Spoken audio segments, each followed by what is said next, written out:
പ്രകൃതിയിൽ നമുക്ക് ചുറ്റും കാണുന്ന നമ്മൾ നിസ്സാരം എന്ന് കരുതുന്നതുമായ അമൂല്യമായ ഔഷധ സസ്യങ്ങളുടെ ഫലങ്ങളും വേരുകളും ഇലയുമൊക്കെ ഒറ്റമൂലിയായി ഉപയോഗപ്പെടുത്താം.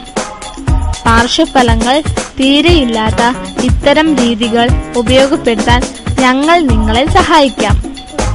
എന്തെന്നും ഏതെന്നും അറിയാത്ത മരുന്ന് വിഷം പോലെ തീ പോലെ അപകടകാരിയാണ്. അറിയാവുന്ന മരുന്നുകൾ അമൃത് പോലെയാണ്. അതുകൊണ്ട് തന്നെ ഞങ്ങൾ നിങ്ങൾക്ക് പരിചയപ്പെടുത്തുകയാണ്. വൃക്ക രോഗങ്ങൾ ഒഴിവാക്കാൻ നിങ്ങൾക്ക് ചെയ്യാൻ കഴിയുന്ന പൊടിക്കൈകൾ ഇതാ. നാഴി അരിക്കാടിയെടുത്ത് അതിൽ 20 ഗ്രാം വെള്ളിരിക്കുരു അരച്ചു കലക്കി കഴിക്കുക.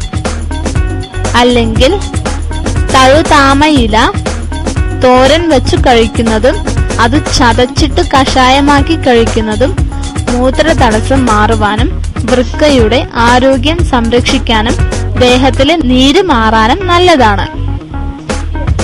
പ്രകൃതിദത്ത മരുന്നുകൾ അപകടകാരികളല്ല.